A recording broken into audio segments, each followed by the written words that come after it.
Se Deus se arrepende, ele é igual aos humanos. A Bíblia diz que ele se arrepende pelo menos em 2 lugares. Jonas 3, Gênesis 6. Será se ele se arrepende mesmo?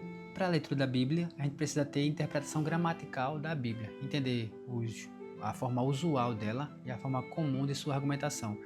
Entender que existem argumentos descritivos e argumentos prescritivos também. Em Gênesis 6,6 está acontecendo o antropopatismo, atribuindo sentimento humano a Deus, talvez para que a gente fique mais próximo dele, entenda mais sobre o comportamento dele diante de nossas ações. Mas para entender, de maneira geral, o contexto e texto bíblico, a gente precisa entender o formato geral.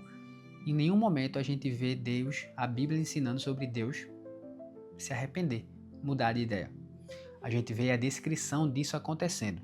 Então, descrevendo que Deus está mudando de ideia, tanto em Gênesis quanto em Jonas capítulo 3. E o que isso quer dizer então? Ele se arrepende ou não? Depois da queda da humanidade, a resposta natural de Deus para o comportamento humano é mais juízo do que misericórdia.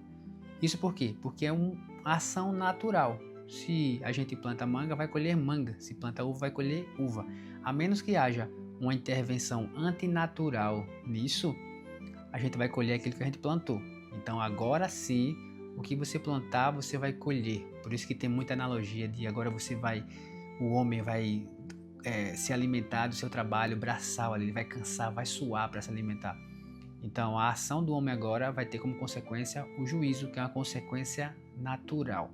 Para que essa consequência não aconteça mais, precisa ter uma ação antinatural de Deus, primeiro, ou o humano se arrepender, já que Deus não se arrepende. É aí que entra o texto de Jonas 3 e a gente vai entender um pouco mais claramente sobre esse possível impasse. Lembre-se, primeiro, Deus precisa agir de forma antinatural para que o humano não receba mais o juízo e sim a misericórdia, ou o humano se arrepender para que essa ação e reação natural da humanidade com Deus venha trazer misericórdia para a humanidade e não juízo, uma vez que o humano se arrependeu. Então, naturalmente, a bondade de Deus vai ser derramada. A ordem natural para Nínive seria juízo, mas os humanos se arrependeram. Olha lá, viu Deus o que fizeram, como se converteram do seu mau caminho.